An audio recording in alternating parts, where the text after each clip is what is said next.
오늘 본문은 모세가 약속의 땅에 들어가지 못하는 것에 대한 회상입니다. 사실 모세가 약속의 땅에 들어가지 못한다는 내용은 이미 여러 차례 언급된 내용입니다. 가장 먼저 기록된 본문은 민수기 20장 12절이죠. 여호와께서 모세와 아론에게 이르시되 너희가 나를 믿지 아니하고 이스라엘 자손의 목전에서 내 거룩함을 나타내지 아니한 고로 너희는 이 회중을 내가 그들에게 준 땅으로 인도하여 드리지 못하리라 하시니라. 하나님께서는 모세와 아론에게 반석에게 물을 내라고 명령하라고 말씀하셨는데 모세는 그 말씀에 순종하지 않고 지팡이로 반석을 2번 쳤습니다. 결국 이로 인하여 그들은 약속의 땅에 들어가지 못한다는 선고를 받죠. 이는 20장 24절에 보다 분명하게 나옵니다. 아론은 그 조상들에게로 돌아가고 내가 이스라엘 자손에게 준 땅에는 들어가지 못하리니 이는 너희가 무리바 물에서 내 말을 거역한 까닭이니라. 그리고 민수기 27장 12절에서 14절에 이 내용은 다시 한번 등장합니다. 너는 이 아바림 산에 올라가서 내가 이스라엘 자손에게 준 땅을 바라보라. 본 후에는 네 형 아론이 돌아간 것 같이 너도 조상에게로 돌아가리니 이는 신 광야에서 회중이 분쟁할 때 너희가 내 명령을 거역하고 그 물가에서 내 거룩함을 그들의 목전에 나타내지 아니하였음이니라. 이 물은 신광야 가데스의 무리바 물이니라. 역시나 여기서도 모세가 약속의 땅에 들어가지 못하는 이유는 무리바 사건 때문입니다. 그런데 신명기 1장 37절을 보면 모세는 자신이 약속의 땅에 들어가지 못하는 이유를 이렇게 회상합니다. 여호와께서 너희 때문에 내게도 진노하사 이르시되 너도 그리로 들어가지 못하리라. 여기서 모세는 자신이 약속의 땅에 들어가지 못하는 이유를 너희 곧 이스라엘 백성의 불순종 때문이라고 말합니다. 그리고 오늘 우리가 읽은 본문에서도 모세는 다시 그때를 회상하며 역시나 자신이 약속의 땅에 들어가지 못하는 이유를 백성들 때문이라고 말합니다. 이처럼 민수기 본문과 신명기 본문은 모세가 약속의 땅에 들어가지 못하는 이유에서 명백한 차이를 보이고 있습니다. 그래서 일부에서는 이것을 문제 삼기도 하지만 실상 이는 강조점의 차이일 뿐입니다. 다시 말해 민수기 본문은 모세의 개인적인 불순종에 중점을 두고 있다면 신명기는 이스라엘 백성들의 불순종에 더 큰 강조점을 두고 있다 할 수 있습니다. 왜냐하면 민수기는 백성들로부터 시작된 불순종이 결국에는 그들의 지도자인 모세의 불순종으로까지 이어지고 있다는 것을 보여주고 있는 반면 신명기는 이제 약속의 땅으로 들어가야 하는 시점에서 무엇보다도 이스라엘 백성들이 과거와 같은 실수를 반복해서는 안 된다는 것을 강조하고 있기 때문입니다. 그렇다면 모세는 이제 와서 왜 또다시 그때의 일을 회상하는 것일까? 오늘 본문의 내용을 이 관점으로 좀 읽어보려고 합니다. 우선 본문의 내용을 살펴보면 회상은 하나님의 위대함과 권능을 찬양했던 모세의 기도로 시작됩니다. 24절을 보면 모세는 하나님의 크심과 권능을 찬양하죠. 그가 이처럼 하나님의 권능을 찬양하는 이유는 이 세상의 그 어떤 신도 하나님께서 행하신 일을 할 수 없기 때문입니다. 여호와여 주께서 주의 크심과 주의 권능을 주의 종에게 나타내시기를 시작하셨사오니 천지간에 어떤 신이 능히 주께서 행하신 일, 곧 주의 큰 능력으로 행하신 일 같이 행할 수 있으리까. 그러면서 그 위대한 능력과 권능을 가진 하나님께 자신이 간구했다고 말합니다. 그때 내가 여호와께 간구하기를. 그가 간구한 내용이 무엇인지는 25절에 나오죠. 구하옵나니 나를 건너가게 하사 요단 저쪽에 있는 아름다운 땅, 아름다운 산과 레바논을 보게 하옵소서. 그가 하나님께 간구하는 것은 제발 어디를 넘어가게 해달라고요? 요단강을 건너가게 해달라는 것입니다. 다시 말해 하나님께서 주시겠다고 말씀하신 젖과 꿀이 흐르는 아름답고 광대한 그 약속의 땅에 들어가게 해달라는 것이죠. 하지만 하나님께서는 그의 간구를 거절하십니다. 여호와께서 내 말을 듣지 아니하시고 그리고는 일종의 경고를 하시죠. 그만해도 족하니 이 일로 다시 내게 말하지 말라.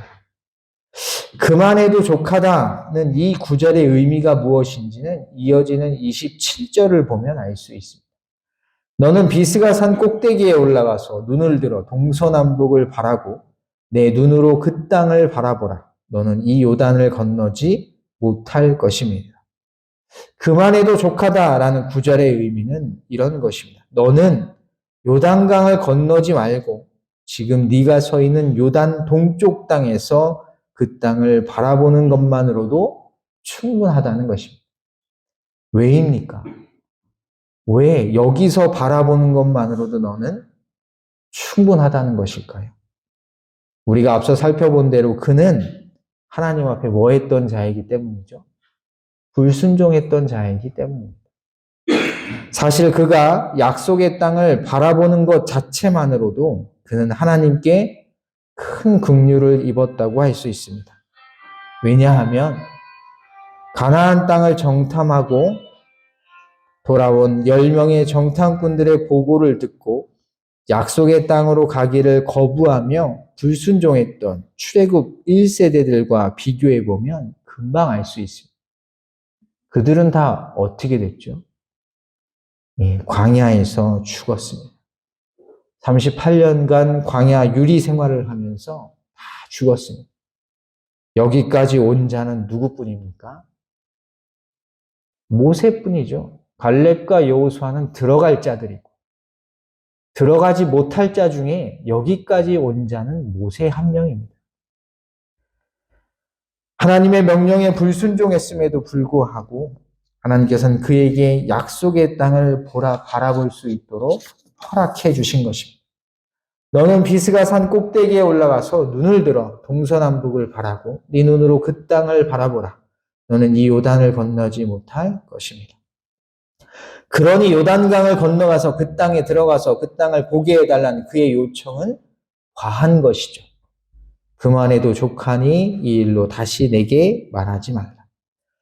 그렇다면 하나님께서는 불순종한 그를 출애굽 1세대들이 다 죽어나갈 때 죽이시지 않으시고 여기까지 인도하셔서 약속의 땅을 바라보게 하시는 이유는 뭘까? 그 이유는 28절에 나옵니다. 우리 함께 28절을 읽어보겠습니다. 너는 여호수아에게 명령하고 그를 담대하게 하라. 그를 강하게 하라. 거느리고 건너가서 내가 볼 땅을 그들의 기업으로 얻게 하리라 하셨느니라. 아멘. 하나님께서 모세를 불순종한 출애굽 1세대와 함께 광야에서 죽이지 않으시고 여기까지 오게 하신 이유는 누구 때문입니까? 여호수아 때문입니다. 다시 말해 모세의 뒤를 이어 이스라엘 백성들을 약속의 땅으로 인도하고 그들에게 땅을 분배할 지도자 여호수아를 준비시키기 위해서이죠. 이 말을 바꿔 말하면 그는 여호수아를 비롯하여 이제 약속의 땅에 들어가 하나님께서 주시겠다고 말씀하신 땅들을 차지할 이스라엘 백성들을 준비시키기 위해서 모세를 여기까지 인도하셨다는 말입니다. 그리고 이러한 관점으로 볼 때 모세가 그토록 열망했던 간구, 요단 저쪽에 있는 아름다운 땅에 건너가 그 땅을 바라보기를 원했던 그의 갈망은 누구에 의해서 성취될 것입니까? 여호수아와 백성들에 의해서 성취될 것입니다. 따라서 모세가 애써 이 이야기를 다시금 회상하는 목적은 분명합니다. 하나님은 너희들이 약속의 땅에 들어가 그 땅을 기업으로 분배받을 수 있도록 최선의 노력을 하고 있다는 것입니다. 당장 광야에서 죽여야 했던 나를 여기까지 인도하셔서 그 땅을 바라보게 하시는 긍휼의 하나님은 나를 통해 여호수아를 강하게 하셔서 마침내 너희를 그 땅에 들어가게 하실 것이고 그 땅을 너희에게 나눠줄 능력의 하나님이시라는 것을 깨달으라는 것입니다. 모세는 바로 그 하나님은 이 세상에 존재하는 오직 유일하신 신이라는 것을 천명하죠. 주 여호와여, 주께서 주의 크심과 주의 권능을 주의 종에게 나타내기를 시작하셨사오니 천지간에 어떤 신이 능히 주께서 행하신 일, 곧 주의 큰 능력으로 행하신 일 같이 행할 수 있으리이다. 여러분, 이 사실을 믿으십니까? 오직 하나님만이 참 신이시고 오직 하나님만이 우리를 저 영원한 아버지의 나라로 인도하실 것입니다. 이 사실을 꼭 기억하셔서 언제나 아버지의 크심과 그분의 권능 앞에 무릎을 꿇고 다른 것에 시선을 뺏기지 마시고 마음을 빼앗기지 마시고 세상과 타협하지 마시고 오직 하나님만을 예배하시는 여러분 모두가 되시기를 주님의 이름으로 간절히 소원합니다. 기도하겠습니다. 하나님 감사합니다.